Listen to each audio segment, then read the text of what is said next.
It is 12:30 on June 19th. It's Blue Friday here in June, and just want to welcome everyone to the show. Welcome to this series called Beyond the Boat that includes the 3 steps to kayaking and this particular program, Keys to Avoiding Deep Trouble, and our newest program that's been that just emerged last month, which is Wellness Equals Water. My name is Hans. I'm hailing from the wild, wet west coast of British Columbia on Vancouver Island. And we're here today with the program of Keys to Avoiding Deep Trouble to speak about surf launching and surf landing techniques and how to learn and teach them to increase safety and enjoyment of your paddling experience on the water. So let's get rolling with that subject. We're super excited. This is probably my single favorite thing to talk about. Let's get started with an introduction. I first want to introduce our very special guest, Eder. He's got really profound insights and a depth of skill in group management and communication that support his work as both a sea kayak guide and educator, as well as a business leader. Eder holds a BCU 4-star leader certification and a UKCC coaching certification. He's a senior instructor and has been a sea kayak program director with the National Outdoor Leadership School. He's a level 3 TRAK pilot, and he's been instrumental in the development of 2 of TRAK kayaks, camps, and tours. One is the Expedition Leadership course that we offer in Baja California Sur in Mexico. We have one of those coming up in certainly next March, and we're currently entertaining a variation of that trip in November of this year as well. Also, the Pacific Rim Surf Camp held on the west coast of British Columbia has been instrumental in that, and we have one of those coming up. And you know, here at TRAK, one of the things that we say is everything's better with Eder. So Eder, welcome to the show, and great to have you on. Hey Hans, thank you very much for your introductions. Hi everybody. I like that last piece, that everything is better with it. I don't know, I can't remember the very first time that we used that, and it seems that it just stuck there for a long time now. Awesome. Yeah, thank you. Yeah. Happy to be here. Eder, good. So let's get started here. I want to just give people some context about you and your scene here. Tell me about the last paddling trip that you were on.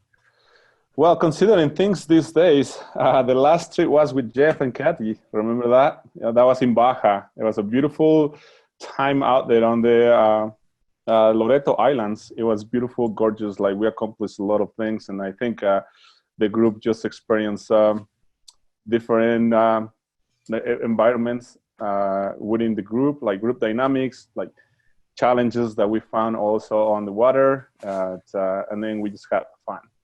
But terrific. Not too much fun. Not too much fun. Hey, so let's talk about what's in the lineup for you. What's your next paddling adventure that you have on the horizon? Well, as things are right now, like the next adventure is going to be coming up to Canada to do that Pacific surf camp. That's on the books. Hopefully that plays out really well with the logistics nowadays with the flights and all of that stuff. So. Terrific. I love that. Super excited about that. We'll tell you more about that at the end of this. But you know, other things I guess that I just want to highlight is that you've got you also have other gigs. You're a business owner in the transportation industry, and that's where you are now. So just to let us know where you're located. What's the scene assessment, if you will? Well, basically, if you ever been in Mexico, you might relate to my hand right here, right? So this is the Baja Peninsula. I don't know if I'm getting that right. I see it. This is the main country, and then right here is the peninsula, like Yucatan, right? So mainland, where I am located right now, it's right near to Mexico City, somewhere in here. Like that's where my family. It's a family business that we are operating. It's been working since 2013, and then last year is when I decided to start working on the business to make sure that the business goes to the goals that we have. It's just like coaching. It's just like an expedition. You have a set goal, and then you're facing lots of challenges, but you have a good team that you're working together to make sure that no matter what comes to you, you're gonna make it happen. Great. So awesome. That's what we're doing these days. Fantastic. I love how you tied your coaching skills as a kayak guide. You transfers those into your experience as a business leader and a business owner. Thanks for that bit of a transference piece. Let's talk about coaching now, specifically with sea kayaking. What do you like most about that? Well, this question is always on my head, and then there's a lot of ways that you can answer that. But I think the thing that I like the most is kind of that I can be part of a progression that enables somebody to grow in the sport, but also internally. There is nothing that gives me more satisfaction than having somebody come out at the end of the day and say, wow, I just realized that I can do this. And then just being part of that, like I'm not the person who makes that happen at all. It's the person who realized that I might be just one piece that the person can use to achieve that. And that's what I love. Oh, fantastic. Awesome. Great. That's so in alignment with the core ideology of TRAK kayaks. And so we're certainly proud to have you on our team as a TRAK pilot and one of the educators and coaches within our program. So thank you for that, Eder. Let's talk about something super exciting here. Let's talk about the subject today is surf skills. Why are surf skills important? Well, Hans, let me tell you, like, personally, I believe that the surf skills are essential skill for all sea kayakers, no matter what you're doing. If you are doing an expedition, if you are doing a personal, an expedition, or you're doing just going out and then have fun on the surf zone. I want to reiterate that if you are on a journey with your kayaks and your group of people, and then you encounter following seas, some of the basic skills that will allow you to save some energy. It's like having some of the surf skills. Also, it's very important when you go and try to land on a beach with a surf. Also, it can help you to land safely and dry at the end of a long day when you are mostly tired. So terrific. Yeah. So it sounds like in many ways, this is super important, not only to help you understand how to avoid deep trouble and avoid getting into hazardous situations, but also really critical for getting yourself out of critical situations as they emerge due to conditions. So let me take a poll here, just because I want to get a sense of what's going on with this particular community, so we know how to best land this information for everyone. So you should have a poll coming up. I'm going to ask you just a couple of quick questions. Oh, sorry, that's the wrong poll. Let me open a different poll. Let me open the surf skills poll here, and I'm going to launch this poll and just get a sense of who our audience is and where they are in their progressions, so we can tailor this information really specifically to serve you. And so you should see a poll open here. I invite everyone to, click the area that's most relevant to you. And what we're trying to assess is, how often do you practice sea kayak skills? Is it really scary and you totally avoid it? Do you only do it when you get caught outside and you've got to, get forced to get crash landed by some heavy dumping wave? Do you practice at the beginning of every season and knock off the rust and get ready? Or do you regularly practice with your crew or your paddling community to really be available and have the skills and competence to land when you need it? Some of us go out and like to surf on occasion, but others of us just live for it. So looking for where you are on that score. We got 42% of you have voted already. I'd love to get everyone to participate in this vote if you've got access to that. Kevin, your dog could vote as well if you want. That'd be okay. We've got Jason Gwendon on the line as well. And so let's talk about this. I'm going to leave this poll up for a minute, Eder, but let's understand with surfing skills exactly what's the problem. What are the challenges around that? Well, there is a lot of challenges, and then I think just to consolidate them, I can think of just to consider the first thing. The sea is a dynamic and ever-changing environment. We have no control over that, and then sometimes I see people that they try to avoid that, and then they probably are missing some part of that fun, right? The other piece is that sometimes you get into situations that are hazardous and then can get you in trouble fast, especially with a loaded kayak. And then I don't know how many of us have experienced that, right? And then And then also it's just like, as I was saying earlier, like it can keep us away from or limiting ourselves from the opportunities that the environment just provides, just because we don't have the right skills for it. Terrific, fantastic. But you know, I think you and I and most folks on this call understand it doesn't have to be that way. What's the opportunity? Well, I like the way that we connect that, because I think the main piece is that we can develop awareness and skills to mitigate the surf hazards. We're not gonna ever make that, like, avoid that from happening. It's but we can just like develop the right skills and then the mindset and the awareness that can help us get through that. We can build confidence to safely land and on exposed beaches where there's surf. Also, it can open up more opportunities and open areas and sea stays for us as awareness, as our awareness and as our skills are increasing, you know. And then I think breaking surf can become an inviting playground, so we can seek to get some people like get more stuck and have more fun, because it's fun. Cool, awesome. Yeah, so it sounds like, you know, the problem is it can be, you know, it can certainly be scary and keep us off the water, but the opportunity is with some skills development, we can really open up areas for us and expand not only the conditions we paddle in, but also the areas that we paddle as well. So what's the big idea here? What's the overall goal of what we're trying to accomplish with the information we're sharing today? Well, I think as like being a part of the TRAK community, where the main goal here will be to give that community a more holistic approach to viewing surf as a, let's say, just to open a bigger world of paddling for everybody to feel more comfortable and more safe. Terrific, fantastic. Let's give this some context, Eder. I'm just sharing the poll results here. You can see that, you know, 35% of folks on this call are really, you know, they like the occasional surf session and for a little variety and a little stoke. You know, the next biggest kind of tranche, if you will, is, you know, folks that only really surf when they're caught on the outside and they're kind of forced to get dumped by some wave or you know, forced to be outside of their comfort zone, I guess is the assumption we could make there.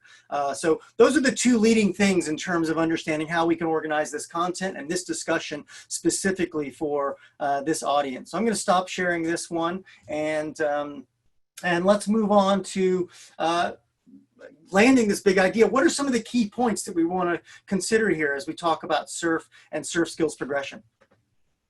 Well, let's say I was thinking of like having like 5 points. Starting with the number 1, it's awareness. Then number 2 will be like foundational skills. 3 will be like surf landing, and then 4 surf launching. And then number 5 is kind of how can you put all those together to go and then experience this beautiful sport. Fantastic. I love that. Let's unpack those one at a time. Let's talk about awareness first. What's the big deal and the importance of awareness, and why is it the highest priority on this list of 5 things?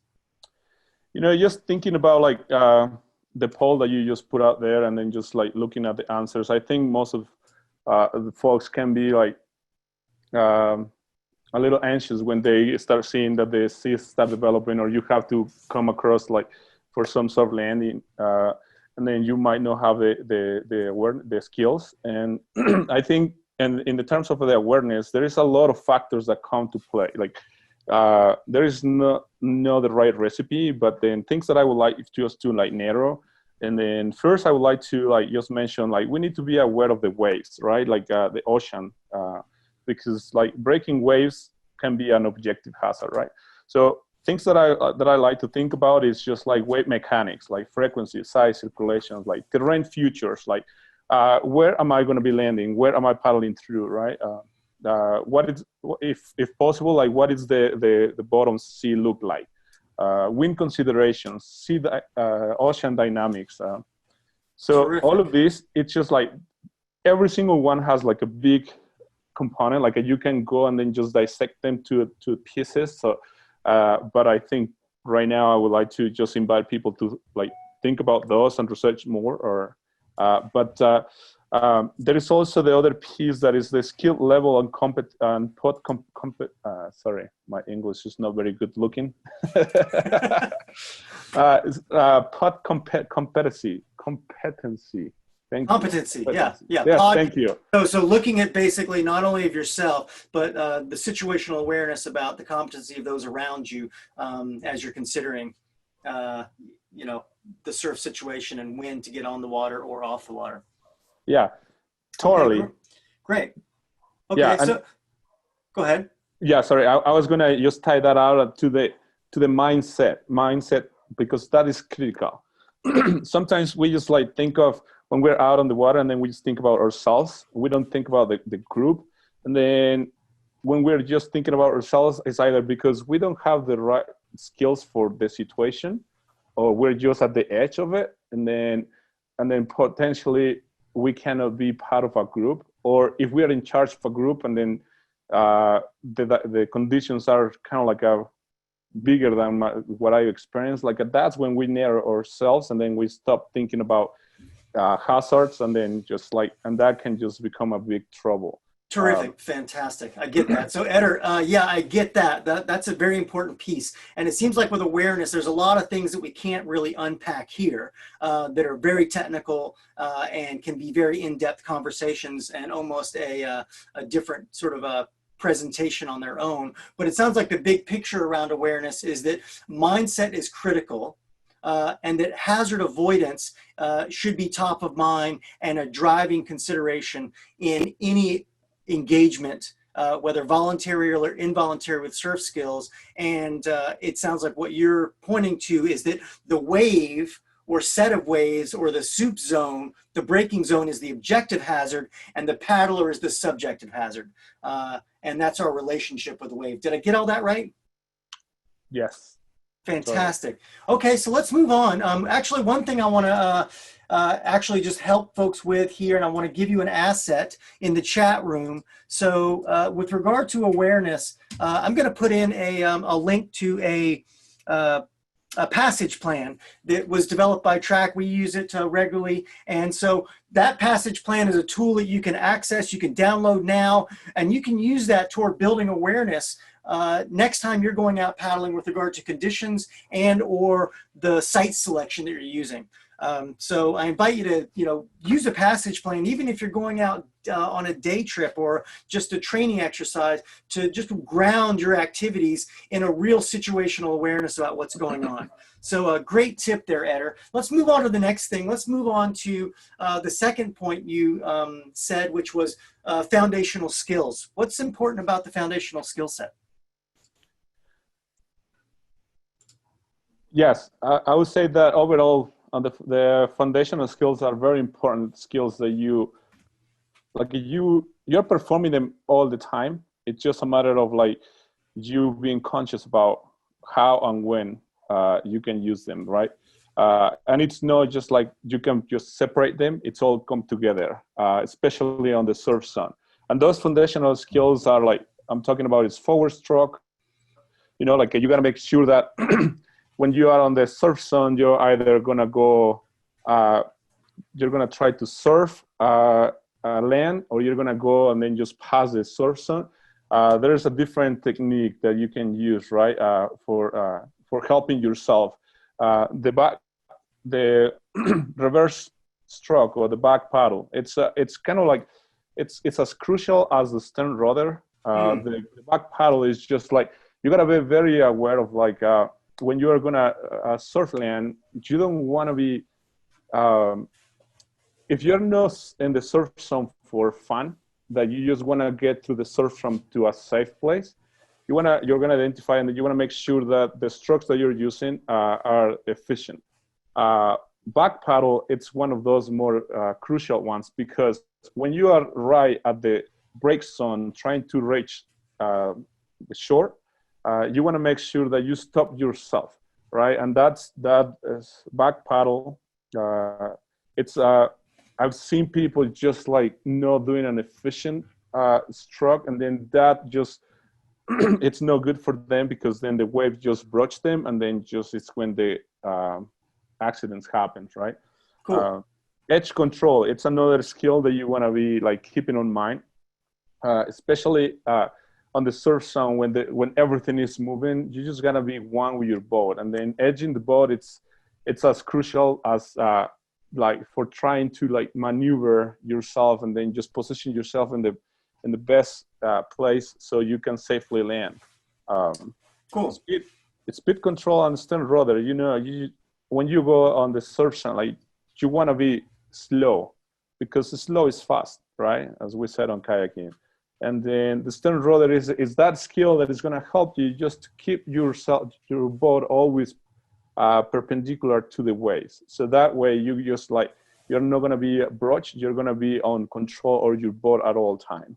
And the most crucial ones are going to be like braces, high and low braces. But that will be used depending, like if you're landing a heavy boat, you don't want to be surfing the waves. You want to be in control of your boat. So then just like you're gonna be using your back paddle and you're gonna be using your stern rudder as you are moving towards like landing. Terrific. Okay.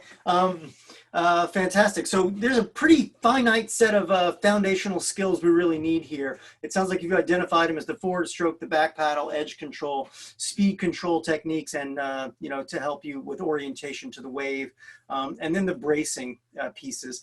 By the way, on bracing, there is an upcoming podcast specifically on bracing with TRAK Pilot Dan Numbers that I'll tell you more about at the end here.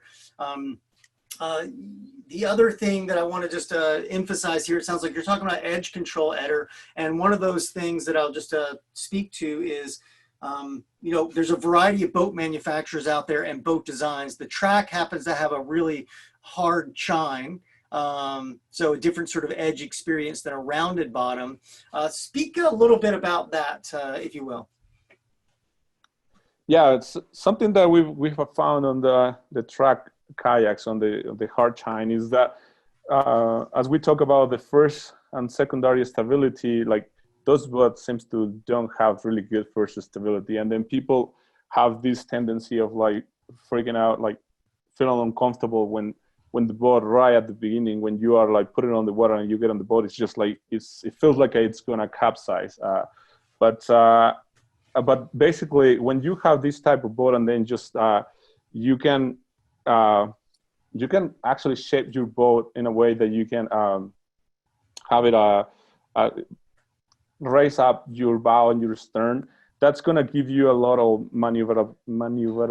Oh my God. Maneuverability. Thank you, that one. And then, but at the same time, like what I have found when I go surfing with this boat is that hard first stability and the hard chine, when you go and then try to edge, or you want to move your boat through the like with the waves and be in more control, it's easier to actually keep a good control on your boat when you are on the secondary stability using that hard chain that the boat has. And then just like I found that you can play with it, even if it is a sea kayak, it's a long boat. When you actually adapt it, it can control easier.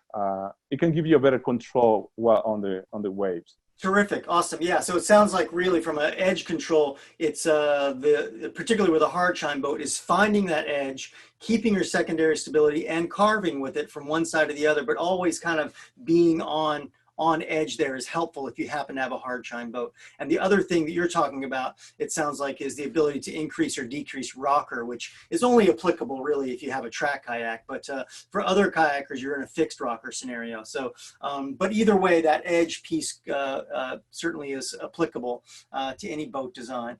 So those are the kind of key things. Let's now talk about specifically surf landing, but I want to pause here for a second and invite people to either comment on, or if you have any questions so far. We've talked about two kind of key things. One is awareness around the wave and the identity of breaking waves as an objective hazard, and the subjective hazard that exists with us and our crews. The other piece is the foundational skills. If you have any questions or comments about that, I invite you to put those into the chat room.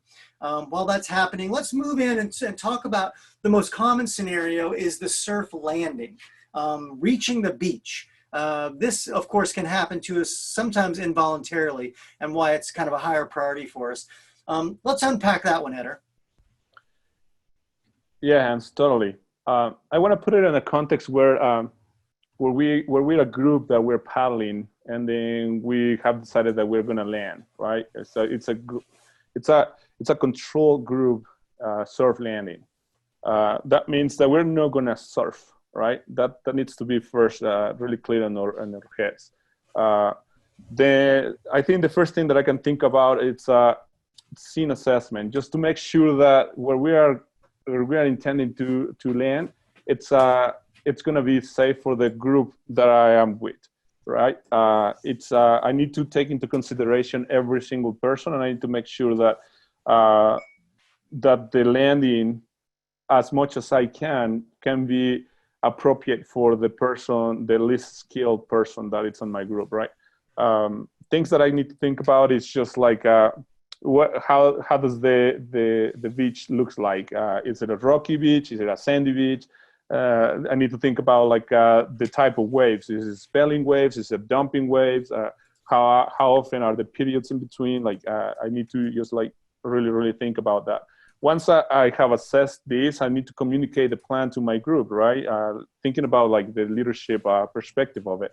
I need to make sure that how is my group doing?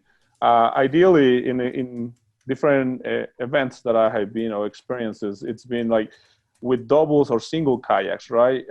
If I have doubles on my fleet, it's personally what I do is just like those are the boats that are going to be coming to land at last, right? The first are going to be the single boats, and then just basically because to handle a big boat it's going to be easier having more hands on land than having the double going in first, and then just like the beach is not that great, that it's not giving me time to actually get out, is like slowly, and then just trying to carry that big boat out, right? So maybe the thing that I have to think of the consideration is like maybe send out first the single boats, then send out the double boats, and then I need to think about if I have a person that is injured, if it is a sick, or what are the things that are happening with my group, and then that would be like maybe changing some of my considerations on the order. But I need to make sure the group knows who is going out first, right? Perfect. And then I need to set up the area, and I need to communicate that to them from before we start doing this. Then the technique, I need to think about, okay, how I want to do this, and then just everybody knows like we need to make sure that our boat is always perpendicular to the wave. What that means is that my stern is always going to be in a 90-degree angle with the angle of the wave. Then the next thing, I need to make sure that I need to be timing these waves. I do not want to be in front of the wave. I always want to be behind the wave. That's very important, because being in front of the wave means I'm going to go surfing or I'm going to capsize.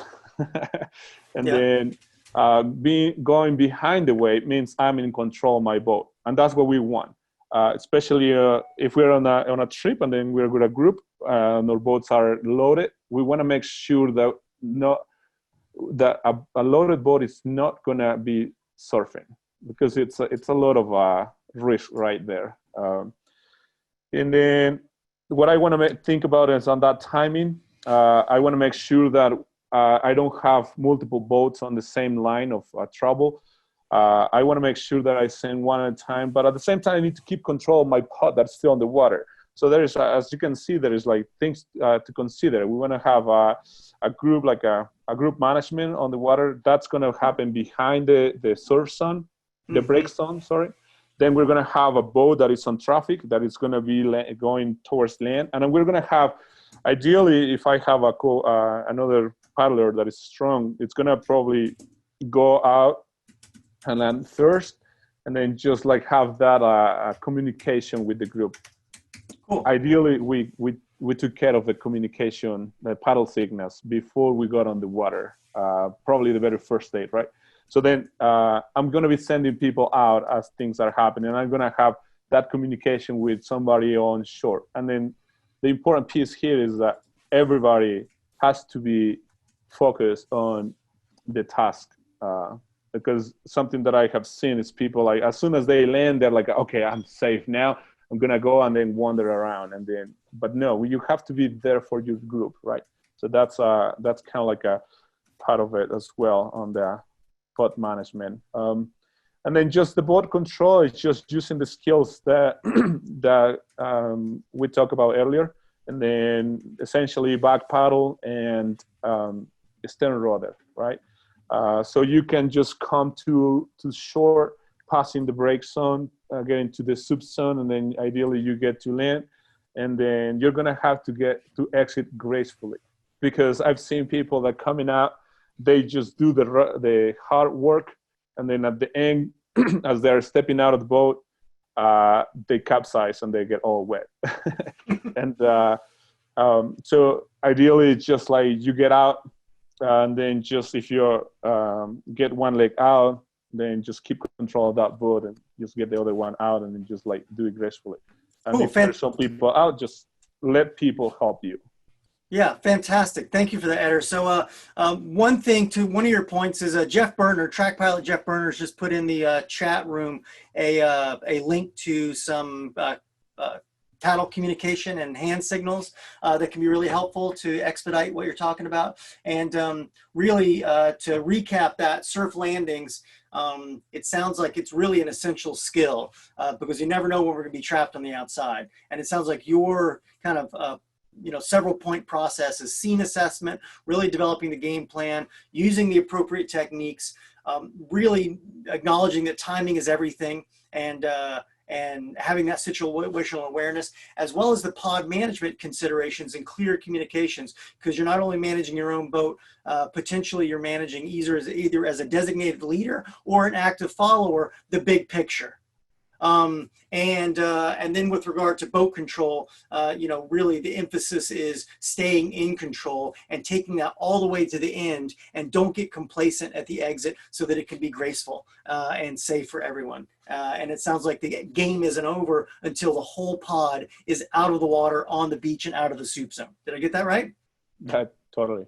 Awesome. Great. So let's move on to something that's a little more I guess optional. Let's talk about surf launches. I love surf launches because you have you're in control on whether you're going to go out or not. And I think that's the first thing that we need to think about, because we get all excited about, like, yeah, let's go through the surf, and then just the waves hit, and then, but what is happening outside? Do we really need to go? And then is it important? Like, why do we need to get on the water first? Is it the best time right now to get on the water, or can we just wait to like the trend to come out decrease, and then maybe in the afternoon we can just put in? It's just like these type of questions that we need to ask ourselves every time that we're going to get on the water, cool. Right? And then for that there is a triangle assessment that we use just to make a decision. And then and that triangle, like, we need to consider like sea condition, like sea state, right? Like what's the ocean looking like? What is the weather doing?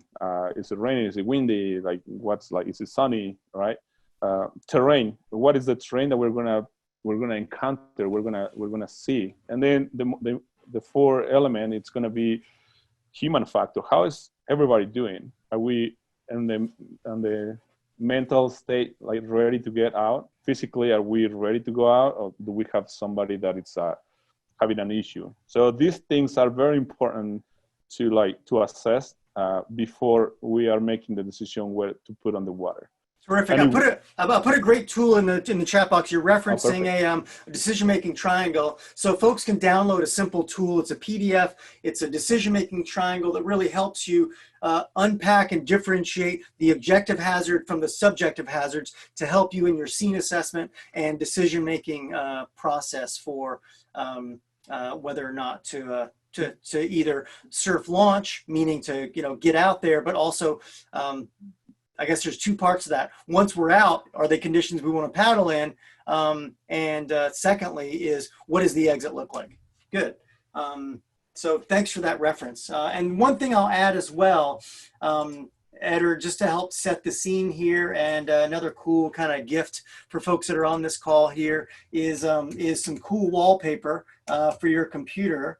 And I'm going to put a link to a photograph that everyone can have from our local Canadian geographic photographer, Dax Justin, who is from our last surf camp that Eder was leading on. One of our participants busting out in a surf launch. So you can download that file. It should be high resolution. You can use it as wallpaper on your computer, but take a look and let that inspire you on this conversation around surf launches. So it sounds like one of the things that I'm understanding, if I can pause here on the decision-making part, Eder, is that with surf landings, one of the decisions we have to make with the game plan is, are we going to surf or not surf? Because we can do a surf landing without surfing.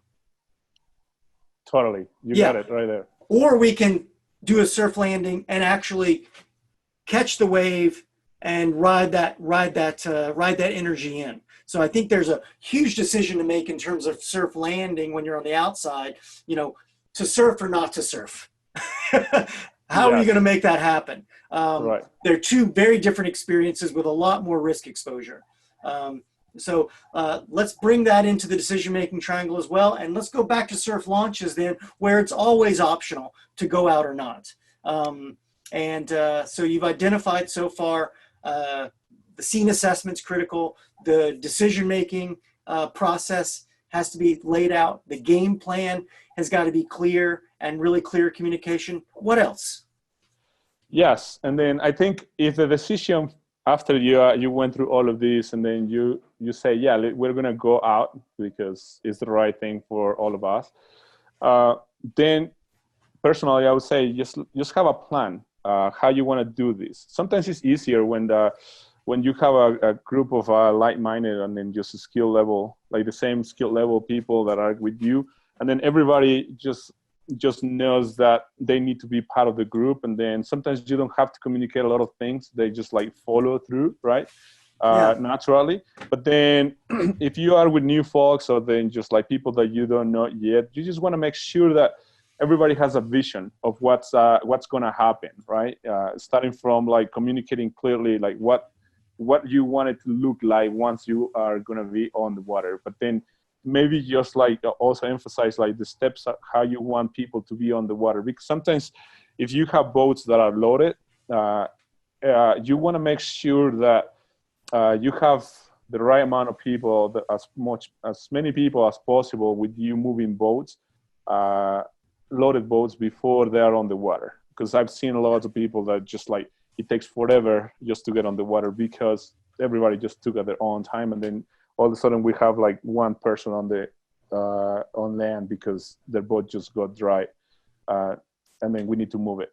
So terrific. Having that in mind, just like the ways that I think about it, really, like it's communicate, like having a point boat that is going to be on the water, and then just be clear on what the expectations are for that person, and then be clear for everybody else that understands that, and then also like what you want the whole group to do, meaning just like point out where it's going to be the point person be waiting for everybody to just depart up. Ideally, it's just going to be behind the break zone, and then from there, just like kind of like make sure that it's clear who, like which boats are going to go in first, and then see if people need help, right? Because we need to be helpful on that. And then as we are getting through, just like through that, make sure like technique, how you're gonna get through that, like through the waves. And then simple, you're just gonna go perpendicular to waves, right? You don't want to go sideways, because then that can potentially just capsize you, or force you to surf, and then just gonna brought you all the way to the shore, right? So straight angle, and then what is gonna be your stroke, right? Like you want to have a really powerful stroke, like the forward stroke, and then just like lean forward, right? Like at that high angle stroke, and then just like place the blade on the water, and then just move yourself through the breaks. And then with this is also like you're not gonna be fighting the waves. You also have to be smart at it. You have to time it. You don't want to face a wave that it's just right, like it's breaking, and then you're right there to receive all that water. Yeah. It's just not that fun. It's fun for the pictures though. But Hey, yeah, good. So it sounds like some of the things, there's good crossover in scene assessment and decision making and the game plan and communication. It sounds like what you're talking about on some level are guiding considerations with regard to super clear communication, very, very hyper clear expectations, having a solid, reliable paddler out there as a point boat, and what, designation, if you will, or delegation of management on the water if you choose to be on the beach and leave last. So these sound like guiding considerations, but I guess one thing that we could say is that if you're in a pod who's doing surf launchings or landings, these are all awarenesses and considerations everyone should be thinking about, not just designated leadership or assumed leadership, but a very active followership, so that if you're feeling like you're not in the loop or don't have all this really clearly communicated to you, that you've got to stop and make sure that happens before the group moves forward. Did I get that right? Yeah, totally. Awesome. Great. Well, cool thing about the surf launches there, I love it. So kind of key things from just a practical sense is just be clear, got the game plan, leave with a perpendicular angle of approach, if you will, have a very powerful forward stroke, and have a designated meeting spot on the outside. It sounds like what you're also talking about is have a contingency. What if you don't make it? What if you do get broached or turned sideways and you have to side surf? So being prepared about what the exit would look like, even if you're launching. So you've got maybe people standing by in the event that a boat doesn't actually punch through. Did I understand that point right as well? Yeah, I think that contingency has to be always in our heads. It's as important as just like trying to get on the water, and then also the last piece I would add there is just like having that expedition mindset, because sometimes we finish like getting through the waves, and then we made an assessment earlier, right? We made a decision, and then we finished like launching, and then all of a sudden just conditions change, and then it's like, oh, am I gonna, because I went through all this surf launching, am I gonna have to continue or because conditions are just like increasing? So have that mindset that even though you finish and then everybody is ready, and then you're seeing that conditions are like increasing, and then maybe you have a really a point that you gotta go around and it's not looking good, just make sure that you are ready for a surf land, because probably you're gonna have to come back and then just land. And this is what I found, that people have like struggled a lot because they don't want to go back to a beach that they've probably been there for a couple of days now, and they want to push through. But then just putting that out there, that it's better to be wishing to be on the water than being on the water wishing to be on land. Great, or fantastic. Even worse, having somebody just like injure on the water and then just having a mess. Yeah, good. So critical things there with surf launches: scene assessment, proper decision-making process, a clear game plan, competency with all the essential techniques. Timing is everything. Think like a guide, even if you're just an active follower. Having contingencies in place. And I love what you've added to that one, the expedition mindset. And that really is, in simple terms, situational awareness and a group consciousness.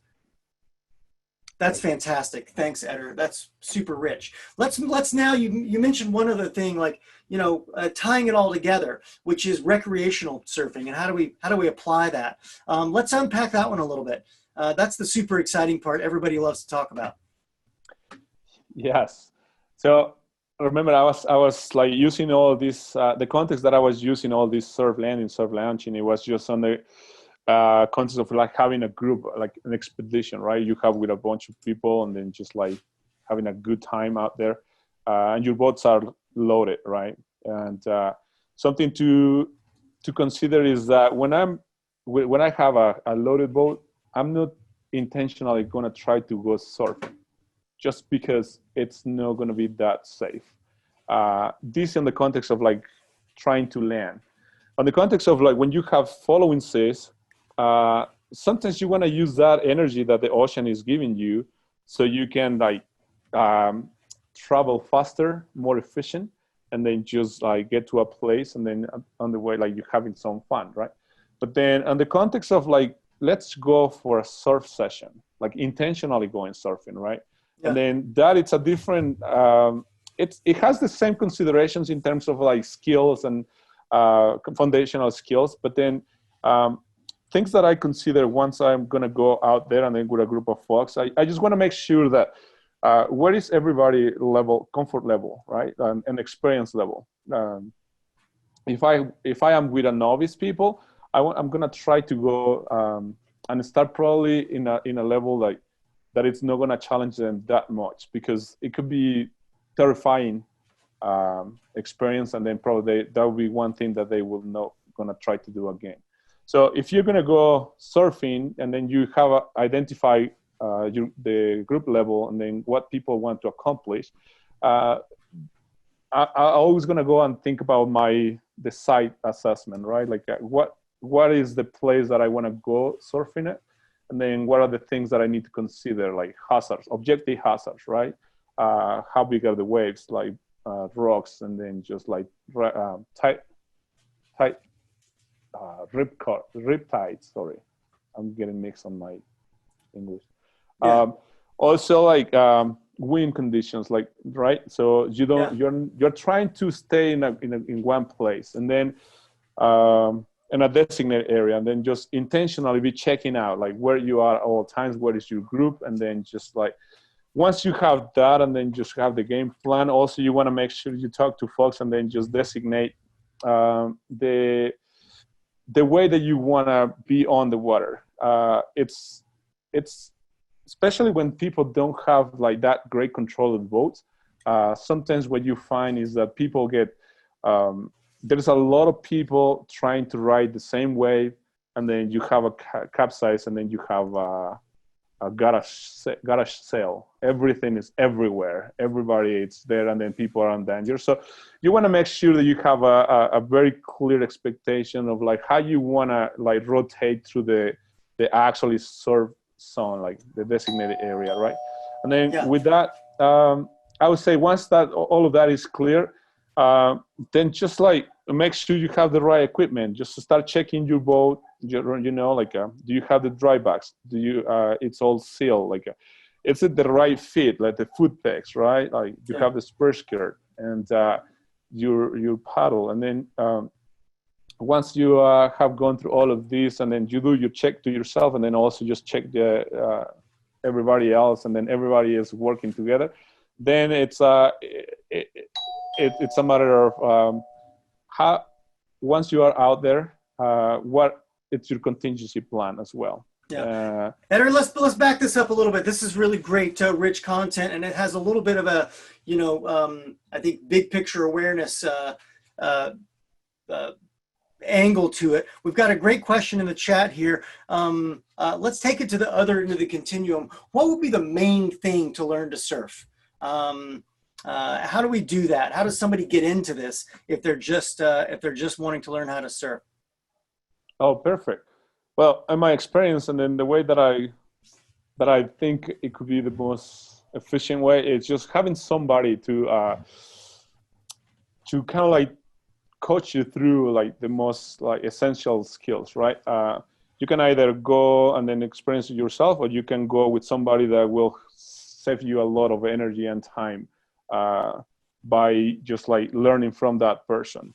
And then usually those people, they have like pretty efficient ways to like teach you. And then they're probably going to start from like the basic foundational skills. And then no matter where you are, just keep like practicing those like foundational skills, either on the surf zone or like flat water. And if you are, if you're going there and then with a coach or like somebody that is more experienced and it's basically going to be your coach, you can just ask those questions and then just start trying things. have a mindset that is going to be allowing you for like receiving feedback as well, because the environment is going to give you that feedback, but also the person is going to hopefully just trying to give you some tips that can help you. How about push-ups? Would push-ups be helpful? Well, push-ups will be helpful, but let me tell you something. I've been learning through my time on the water that the strength, it's not only on the upper body. It has to be a whole body strength, but starting with your mind. So yes, push-ups will be good, like just general exercising, just like maybe some like jogging, eating healthy, sleeping well, all those things that people should do no matter what activity they do. Cool. I'm gonna put in the chat room here for some of those folks that are interested in those foundational skills that we've been referencing. Is the TRAK Foundations program does have every one of those basic skills set up. We have forward stroke, we have back paddle, we have edge controlling, we have speed control, and we have bracing, all in the TRAK Foundations program. So, if you're looking for that, how to get started, you could follow Eder's guidance of like, get those foundational skills solid in flat water, in moving water, in dynamic water, in different sea states is a good place to start. And I love how you've also added to that, Eder, the mindset piece, which seems to resonate as well. Do we answer your question? I think, yeah, good, awesome. And your name is Krizaninka. Can I unmute you? Can you just tell us how you are and what your excitement is to learn how to surf? Wait a second. Okay, yeah, you did it. Okay. Well, I love water, and I always have this thinking about learning surfing, because I think it's the only way where you can forget about everything. It's like where you feel free and everything. So I learn how to surf. I do paddleboard and the kayak, but I haven't done surfing. And a friend once told me that push-up, it will help me to train myself to be able to surf. But I always thought what Eder says, that yoga is a good thing to practice before going to surfing. And I think you're right. I haven't tried. I once attend class yoga, but it was not good. So I stopped, but I will try again, because I think you have to control your mind. It's mostly about that than your body, right? Terrific. Yeah. Any comments on that, Eder? Yeah, totally.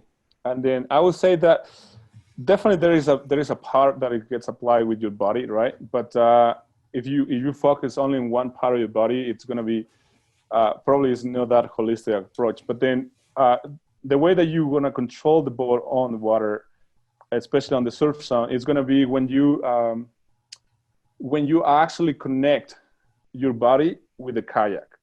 It's like I'm sure like somebody was like typing there, like if you go board surfing, like it's the way that you like position yourself on the boat, right? And the kayak is like the boat becomes part of your body. The paddle is part of your body as well, and you're gonna make sure that you know how to control it. It's like when we learn how to walk, right? You're gonna be trying, and then the balance is gonna be a very important piece. Well, on your boat, it's gonna be like the connectivity that you have with your boat. Like some people like struggle a lot because they are not well connected on the boat. That what I mean is like the foot pegs, they're too long, or like they're not really like sitting right up, right? And then just like the position, and then all those things, believe it or not, like take a lot of energy, and then at the same time, it just makes you feel like that you are not in control, that you're always on stress. And then when you're on the stress on a very dynamic environment, it's going to be fun for the people outside because it's going to be watching you. But then for you, it's not going to be fun. And then what we want is when you go out there, it's going to be fun for you. And then just like being able to connect with your boat. And then that's going to allow you for the feeling of the boat. Like, because at some point it's going to become like that connectivity is going to be, it's going to make you feel like, okay, so how am I going to, if I edge this much, how far is my boat going to go? And then eventually you start trying different things, and then just the skills like stand rudder or back paddle. And that is gonna give you more sense of control. And then eventually all comes down to, yes, your mindset needs to be right, but then the whole core of your body, it's the one that is gonna be controlling just like the kayak and the paddle, because you're not gonna fight water. Water is too strong. You're gonna, I don't know how this is gonna sound, but you're gonna blend with the water, right? And then you're gonna feel and you're gonna time it. And then the way that it just, I think can transfer from a board surfing or like body surfing is like, you start feeling the wave and the energy. There is a certain point where the water is gonna push your boat. You're not gonna have to fight for it. There is a certain edge that you can reach, and then just like the boat is gonna perform the way you want it. And then, so yes, there's a lot of transference that can be from surfing on the board or the body surfing to a kayak, but then just train, like practice the skills and then feel comfortable with the boat. Because if you want to go out there and then don't practice, the first time you try, you get capsized, you get a big wave, and then you say, that's it for me, I'm gonna go biking now. Yeah, Eder, you're starting to talk about things that are elusive and hard to articulate in any language. In certain subcultures, we call that stoke. So I think we'll leave that one alone, just because it's so hard to really sort of put into words. It's an incredible sensation that really drives us all to participate in this activity. So, but one thing you are touching on, which I really want to emphasize here before we close, is what are your ideas or considerations with regard to teaching others to surf? What are the key things that we could either use as guides? And by the way, I want people to find your reactions. And if you are a guide or you're an educator in some way and sea kayaking industry professional, just give me a thumbs up. Let me know who here is in that scenario. Great. Cool. We got a few folks here that are guides that this is super applicable to. Fantastic. So let's talk about, what are your ideas for teaching or coaching surfing? And just at a super high level, let's kind of touch on these things, and we can tell people where to get more information if they want that at the end of this. Yeah, totally. I would say that I always start, if I want to teach somebody, I want to identify the level of confidence, like, and the skill level, and what is the interest, right? Because you want to make sure that you are there for them, know that they are there for you. I think that's a crucial piece here, because that is going to give you a lot of, I personally believe that it gives you more patience, because sometimes we want to force things and that's not going to happen. So once you have identified that, then hopefully you have the appropriate side, like where you're going to go surfing, and then just like from the safety perspective, and then like what if somebody goes surfing, like what can you do to fix the situation, or if worse things comes to place, like with somebody dislocated a shoulder or something needs to go to a medical attention, like what is going to be your plan of action? Like I think about all those things, right? That I think they're important. And then from there, once you have those things, that you bring your folks to that place, and then let's just go with the game plan. Explain them, like use the resources that you have there, like draws on sand, like demos on land, like use the boat. Explain what the strokes, the skills that you want them to practice are going to look like. Maybe if you want, get on the water with them, but without you being on the boat, just like subzone. That's kind of like one of the first place where I start. And then the first thing that I start with the very novice people is just like, do not get on the boat and then try to go through the waves right away. Let's get on the subzone, and then just get them out of the boat, and then help them understand by practice how to handle the boat while on the water. By that I mean that people need to understand that there's always going to be, it's going to be crucial once you are out of your boat, that it's going to be ocean, person, land, right? Because if you go ocean, land, ocean, boat, land, I think I said that wrong. Okay, first is ocean, person, boat, land, right? Yep. You are always going to be between the ocean and the boat. You're never going to be between the land and the boat, because then it's a dangerous thing that can just really injure you if a wave picks the boat and then just hit the boat can hit you. So you're going to help them understand how to handle that boat, and then just like eventually help them just swim out on control. If they can take control of the boat, that's fine. If not, just let go of the boat and then just swim out to shore, right? So that's kind of, for me, the first thing, because people need to feel like there's a lot of fear involved on that situation. So people need to understand that once you're out of the boat, you can totally be in control of yourself, and they just let that boat go. From there, I would go, now let's just get on the boat and then just have them practice bracing, some of the skills that are necessary. And then for that, I use the SUP zone, right? Just like get enough energy for them to just be like traveling along, like sideways on the SUP zone, and then just practice that bracing, like low brace, high brace, and then just let them feel how that feels. And then maybe just do it like one at a time, and just like have bodies, like one person is on the boat and the other person is just like handling the boat, and they just walk along the shore. Cool. From there, I just go, the next step will be, okay, let's just go now, and then just go through the surf.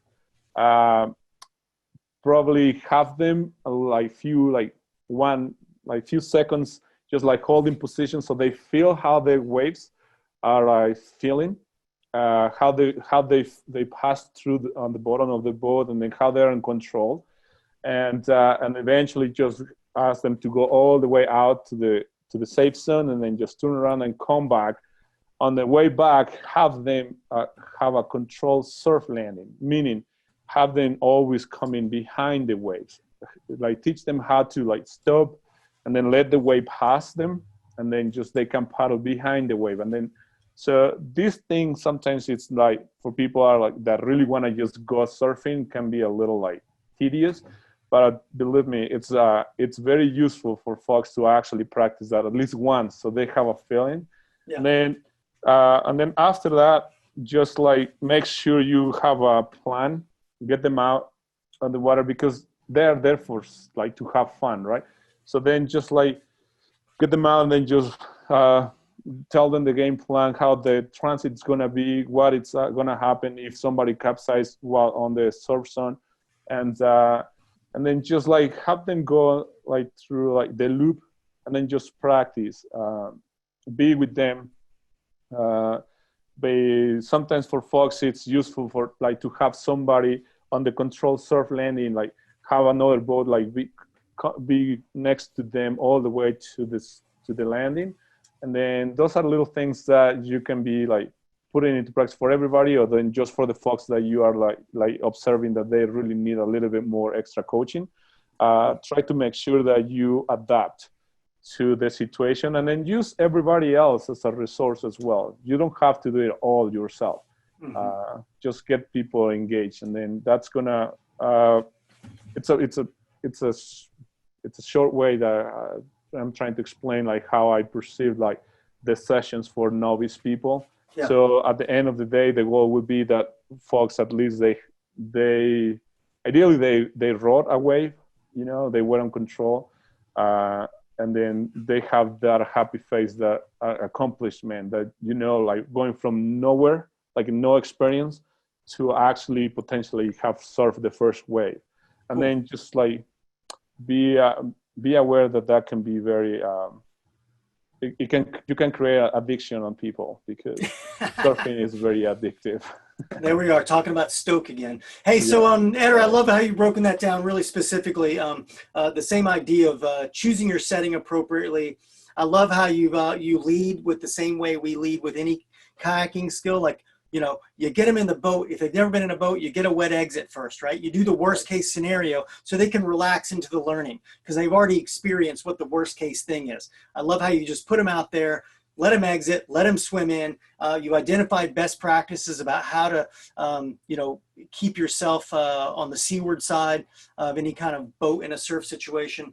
And then you've really given them one-on-one attention to break down the individual skills within a progression. And then you take them into a circuit and just have them practice and practice and practice so they can learn themselves. And the opening comment that I really loved about that one is really establishing the relationship between the coach and the coachee. You know, that you're there for them versus them there for you. And then giving feedback through that process of self-discovery. Employing best practices and repetition is fantastic. So thank you for that. I'd add to that, Brad, who's also a guide, adds to the chat room here. There's some other considerations with regard to the scene, like fetch and the scene safety and awareness goes beyond just the shoreline, because there can be sets that, you know, come up if you have a broader set that might be either rogue or inconsistent with what you're seeing at this particular moment. Also, he's, you know, adding a little bit about from a safety perspective is don't forget a helmet in those situations, because you know, a sandy beach might seem benign, but you know, at 3 feet below the surface with a lot of water on top of it, it's like cement. So really great points there. Appreciate that, Brad. Harvey's asking, do you have a specific plan working with your co-kayak guide, or you know, setting like the suggested triangle position or on the water, or is it just a matter of monitoring? What's your guidance for Harvey there with regard to setting that scene up in a really concise way?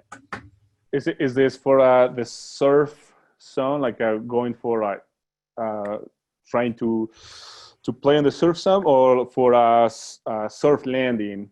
Well, I think Harvey's question specifically is, you'd mentioned this transit piece. Okay, you know, I think that's the question. Let's just unmute Harvey and he can confirm that. Where's Harvey? There we go. Harvey, you should be able to just clarify your question there.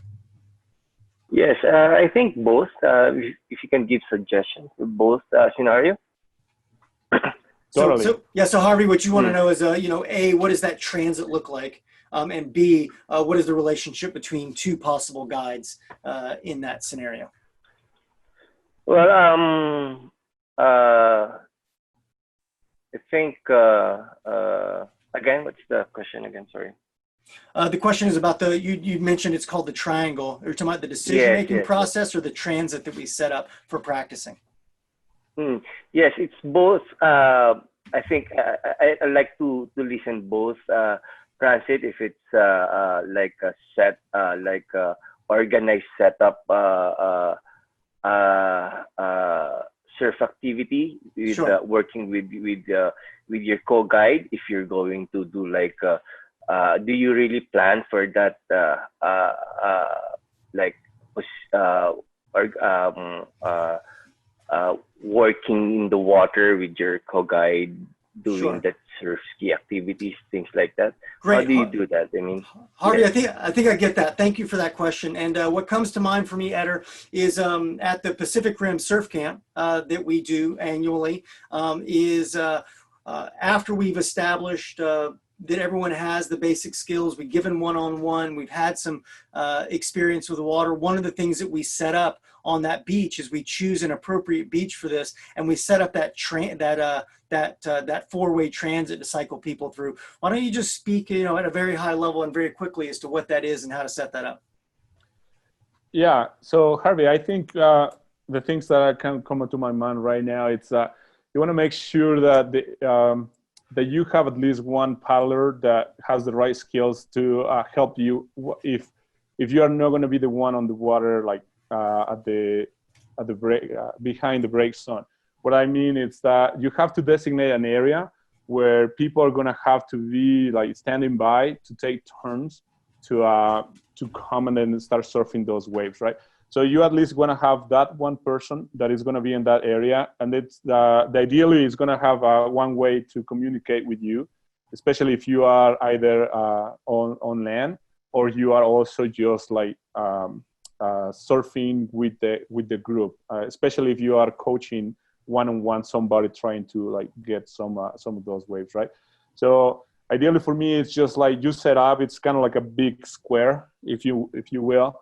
And then the way it's that you have to designate an area where everybody is gonna go paddle through to get all the way back to that place where behind the break zone, right?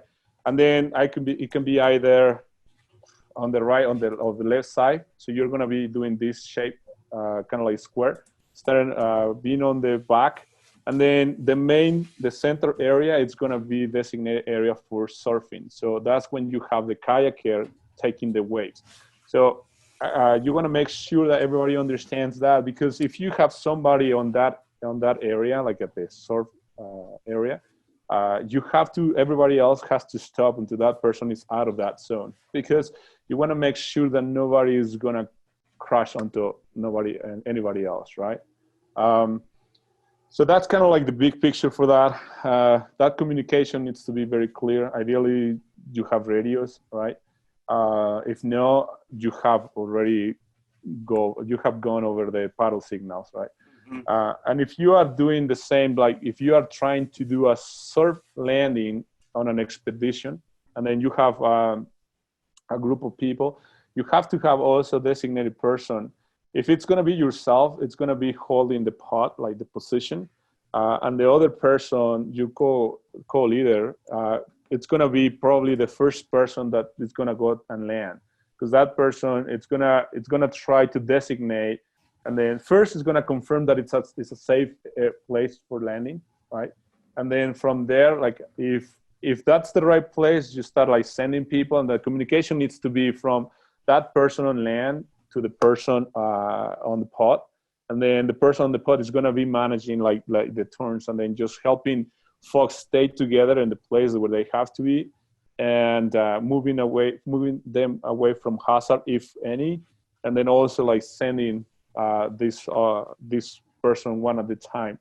So if you have 3 people, it's going to be probably easier, because you can have one person land, one person like holding position, the other person just kind of doing some of this like shuttling, moving folks. But then that's kind of how I perceive. It's always good to have somebody that you can rely on to help you with that. If you're on your own, then probably you have to start thinking before things get like on the example with the group of people that want to land with heavy boats. You probably want to land before things are getting like to a point that are going to be probably challenging for the group. But you have to make more reserved decisions, like choose to leave earlier, just because probably your group, it's not at that level, right? Yeah. That can control the boats. If you are alone, because you have to use your resources, right? And if you are on the surf zone and then you have novice people, I think that's what I will do. Just like have at least one person on water, maybe one person on land. And if I have a third person, I have them just like rotating like through like with people, just go with them. And yeah, that's kind of how I can probably right now describe it. Eder, thanks for sharing those ideas on how to teach and coach surfing. And what I love about this model you shared with Harvey here is that this is something that that you all can do with your paddling clubs or your local fellow community. Is people can set this up. You can take individuals, and you don't need to have a guide service for this. You don't need to have necessarily a camp that this is happening in. This is something that you all can do with your friends. You can set this up to really create a safe environment and an appropriate situation for practicing surf skills, to tie these things that Eder's talking about together in a recreational format as a way to learn proper surf landings and launchings that you can use in the field that are going to expand the capacity, the conditions, the terrain in which you can actually go out and paddle. So thank you for that. Super valuable, Eder. There's one other question that, is probably, you're very, very good at answering this, but we also have from Krusinka. Krusinka, did I pronounce that correctly? Yeah, from Krusinka. She's wondering, how do you lose fear about practicing sea kayak surfing? A short answer would be face it and practice. There you go. Simple terms, 2 words. Yeah. So in closing, Eder, what are your final comments that you would have about this activity of surf skills development? I think surf can be fun and hazardous. Be reverent and respectful of the power of the sea. I think that balance your fear and excitement, because it's going to be there no matter what. And then also, I would say that I have a personal story, very short right now. I have a friend that the very first time that I went surfing, he took me out. They were like there were waves created by wind. So they were like, there was this factor, like the wind is coming at you, but at the same time you have the waves, and it's fun. But the thing is that my friend just told me, okay, let's go surfing. Just like grab the equipment, have the helmet, bring your, like, make sure your kayak and all your equipment is right. Let's go. And then he just took off. And then I follow. And then he comes and then goes and grabs the wave, and then he's surfing. And I'm like, oh, this is really good. And I go and I try to catch the first wave. I didn't time it right. And then I just went for it. I just have all the way, like, just crashed on top of me and then just capsized. I was like, wow, that was too much of adrenaline. And then eventually I was like, I couldn't come back on the boat, and it's like I had to swim all the way out to shore. This was not that close, right? And then I got out, empty my boat, take a deep breath, and I go back. And it's like, okay, this time I'm gonna get it. And then go do the same thing, happens the same thing. And I was like, okay, great, this is good. But the whole afternoon I spent it pretty much on the water. I got really tired. I got somehow scared, and I was like, damn it, how am I going to make this happen? I just think the surf is so much fun, but I cannot do it. And then, so my learning from there is just like, it's okay. Maybe the first time I'm not going to get it right. But at the same time, it's like, I learned that I can be persistent, but then I learned from it. And then at the same time, I just went and say, okay, but maybe I would like to have somebody to teach me at least the basics, and then just give me a little bit more of advice. And then what I learned from that is that I can shorten the learning curve, right? Because I know I can do it on my own before I kill myself. But at the same time, if I go with somebody and then that person can give me some like coaching tips or like help me through, I'm gonna learn faster, and then probably I'm gonna save myself from some stress or like experiences that can just like prevent me from going out. So I said to myself, okay, so I just need to go out, practice. If I had somebody that can teach me, that would be even better. I can move faster towards my goal.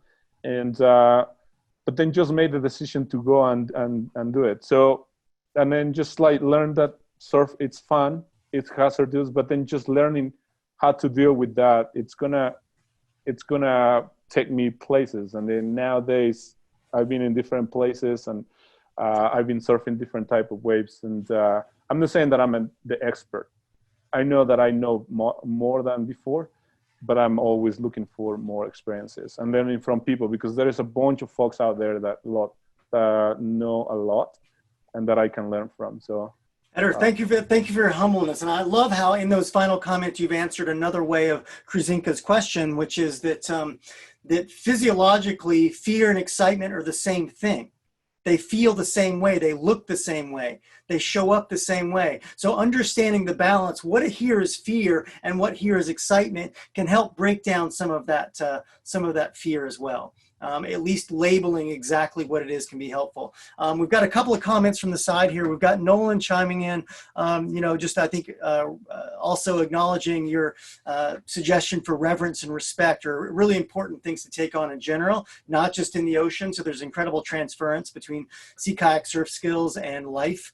Harvey's asking, how important do you think learning surf skills is? I'll just touch on this one, pulling from your words earlier, Eder. Is it without a good surf landing that you're confident and competent that you can get off the water if you have to, it really limits the conditions that you can paddle in because the surf can pick up. As you move up or down the coast, the conditions will change, the topography is different, the bathylymic profiles are different, and so you can have surf on almost any beach in any condition. So if you can't have an appropriate surf landing, it really limits what you can prudently go out and paddle in. So it's an unleashing of your life, if you will, having the skill set in your back pocket. It's pretty vital.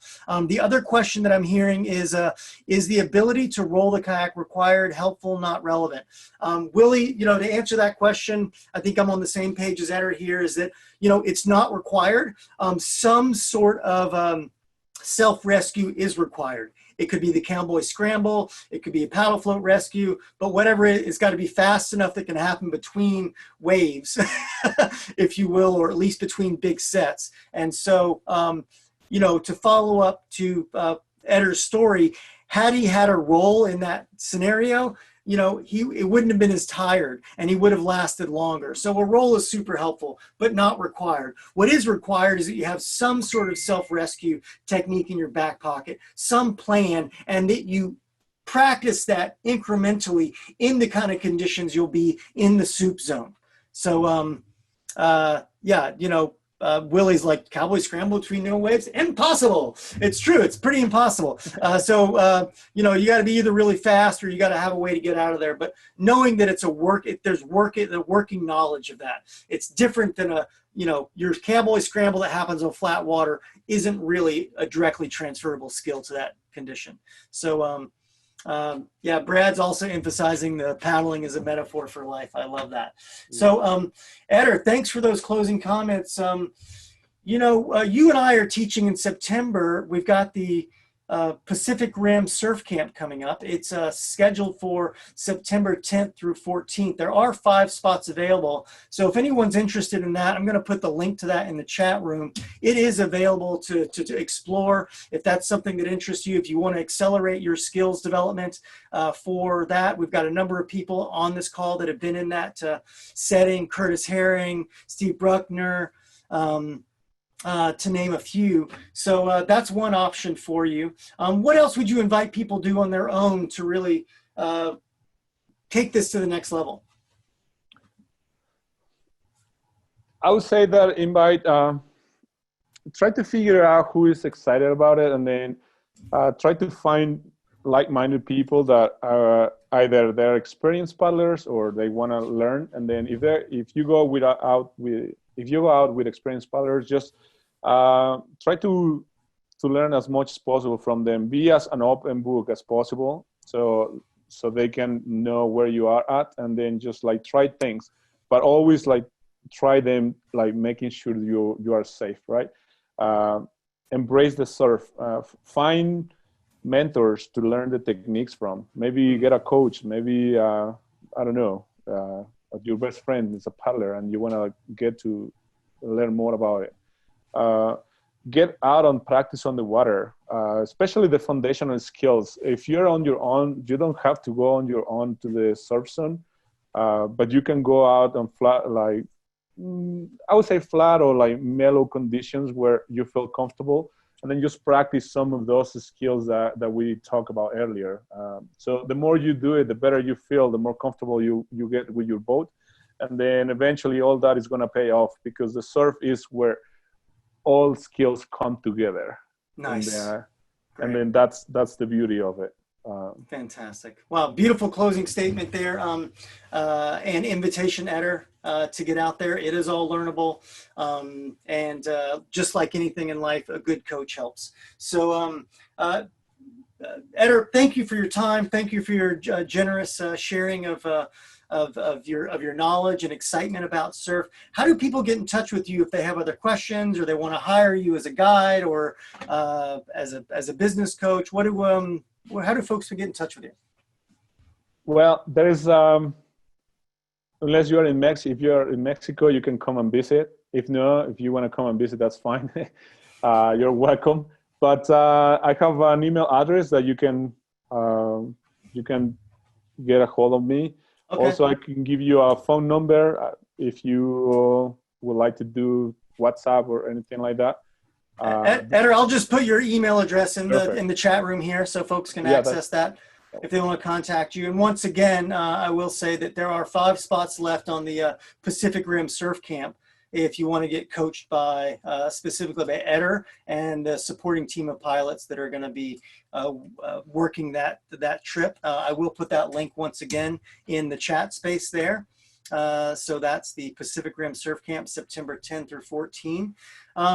Thanks so much, Eder. I want to take a minute to sort of talk about what's next up with Beyond the Boat series, and that is next Friday, June 26th. We have Wellness Equals Water series. It's our guest is Veda Austin. It is the topic is revealing the intelligence of water. So if you haven't signed up for that series, it's a little bit like this one in that it's thematic and consistent.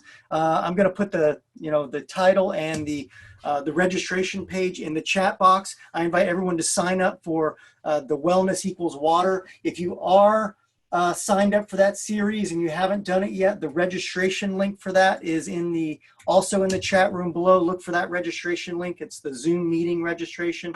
On July 3rd, we have the 3 Steps to Kayaking with TRAK Pilot Dan Numbers, and we're going to be speaking specifically on bracing technique. So it's really, we're breaking down some of the technique that Eder's talking about here in the Keys to Avoiding Deep Trouble. We're doing this in the 3 Steps to Kayaking, really focused on bracing with an exceptional coach. His name is Dan Numbers. That's July 3rd, Blue Friday, and I'm going to put that link and title in the chat room there. So take a look at that. I invite you to sign up. And Nolan has put Veda Austin's personal URL in the chat box. You can find out more about Veda Austin. Then on July 17th, we have another Keys to Avoiding Deep Trouble. And we're very pleased to announce that TRAK pilot Michael Jackson, who was on this call, is going to be discussing Greenland pedal techniques. So Mike Jackson, you are on the call here. I'm just going to put this link here and unmute you if you want to have a just quick word about what the Greenland paddling techniques is about. Yeah, we're planning to go over kind of the key skills of paddling Greenland style, paddling with a Greenland paddle, some tips and tricks about how to take advantage of that style of paddling. Fantastic. Thanks for that, Mike. We look forward to that conversation. And it is in the Keys to Avoiding Deep Trouble because it's a slightly more advanced skill. And the other thing that I'll just share with folks is that, particularly those folks that want to get into this, like Krusinka, sounds like some foundational skills would be really valuable for you. We do have a really exciting new program called the Sea Kayak Skills Accelerator program. It's a video group coaching program that is a 4-month program. We have cohorts starting every month, and it's really designed to support your journey as a sea kayaker.